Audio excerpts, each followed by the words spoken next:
a leg. You know what I mean. Lieutenant Percival Penhaligon, a man who had mastered the art of sycophancy to a degree that made most spaniels look independent, nodded vigorously. Of course, Admiral. A war is a heavy burden, sir, especially when it rests entirely on your magnificent shoulders. Tislowaite groaned, reaching for a bottle of white pills. My stomach acid could start a cold engine, Penhaligon. And now this. I just got a message from the brass at conflict headquarters. Grand Fleet Admiral Dragonai Drakenburg is arriving today for a sneak inspection. Penhaligon's knees buckled slightly.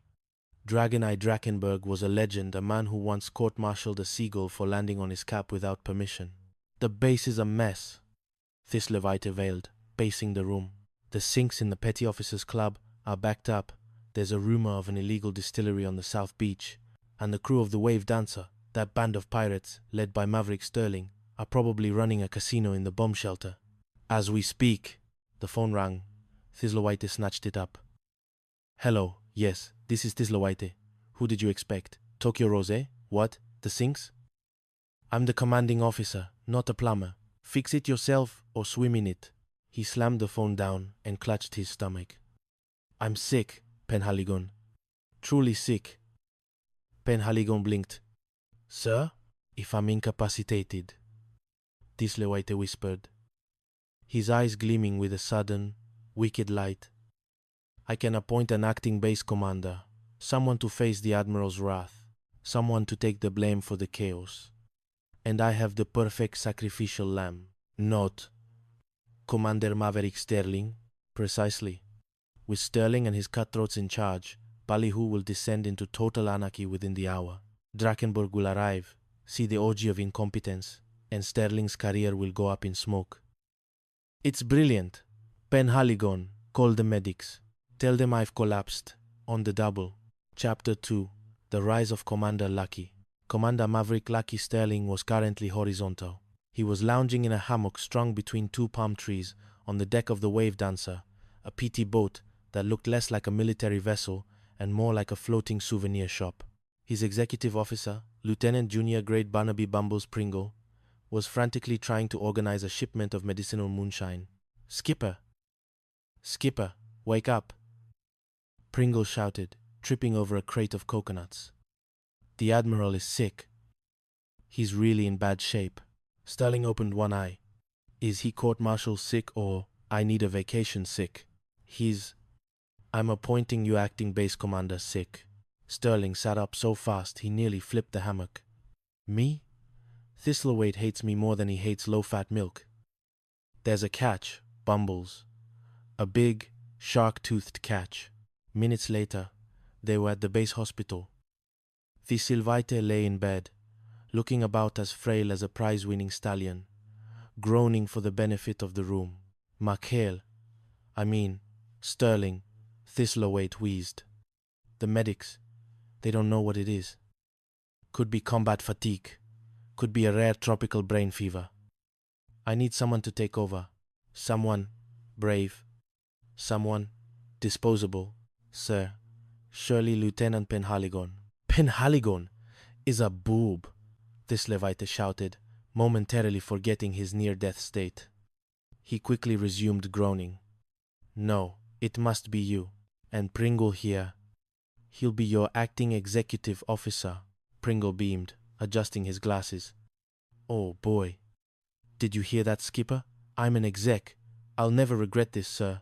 I know you won't, Thislewhite muttered under his breath, a serpent-like smile tugging at his lips. Now get to my office.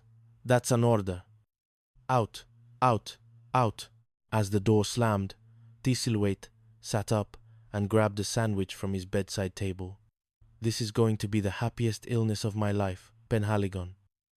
Tell her I need a back rub to help with my spasms. Chapter 3. The Hula Hula Disaster. Back at the Admiral's headquarters, Sterling was staring at the ringing phones. Pringle was already busy, having mistakenly authorized a construction project for the Seabees in the middle of a live rifle range. Sir, the garter belts are found, shouted Chief Petty Officer Miller, rushing in with a box of slingshot-like contraptions. Send them to the nurse's quarters, Sterling yelled. Bumbles, answer the other line. And find out why the radar is tracking a flock of birds as a Japanese invasion. Amidst the chaos, a local merchant named Gobi appeared. Commander, the boys want to throw a little shindig, a welcome party for the new boss.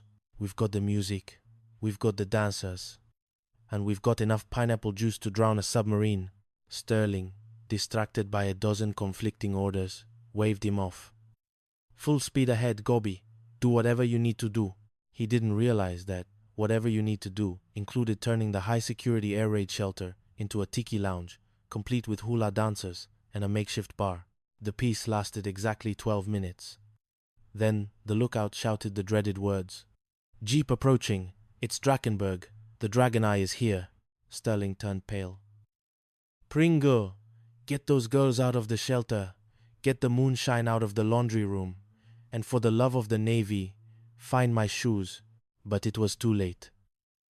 Grand Fleet Admiral Drakenburg, a man who looked like he had been carved out of granite and then dipped in vinegar, stepped out of the jeep. He was accompanied by a very healthy-looking Thistlewhite, who had miraculously recovered the moment Drakenburg's plane touched down. Welcome to Ballyhoo, sir, Sterling said, saluting with a hand that was shaking only slightly.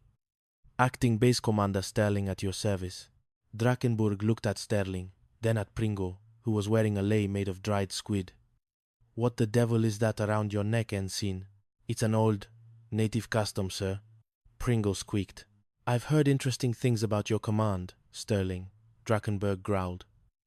Admiral Thistlewhite here tells me you've turned this base into a regular Roman orgy. Orgy, sir? Thistlewhite feigned shock. I merely mentioned there were hula girls in the bomb shelter. It's disgraceful, isn't it, sir? They marched to the bomb shelter. Thistlewhite threw open the door with a flourish. Prepare yourself for the evidence of their debauchery, Admiral. Inside, the shelter was empty. Well, not quite empty. It was filled with 50 crates of industrial-strength laundry soap and a very confused-looking janitor. Laundry soap? Thistlewhite? Drakenberg turned to the Admiral. You brought me all the way here to look at soap? But they were here.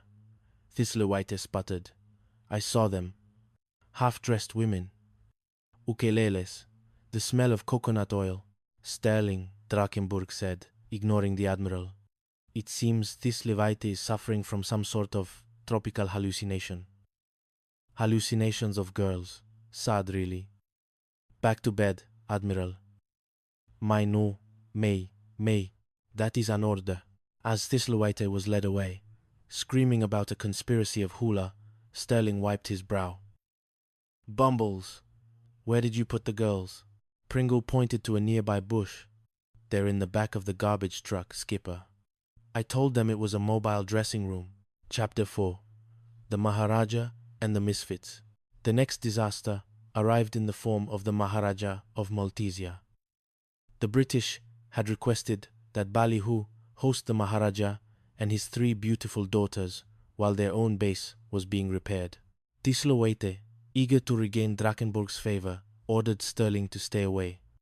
I want you and your riffraff on a reconnaissance mission to the uninhabited island of Aku Aku, and I want you there now. Of course, Sterling's crew managed to rescue the Maharaja's party when their plane developed engine trouble.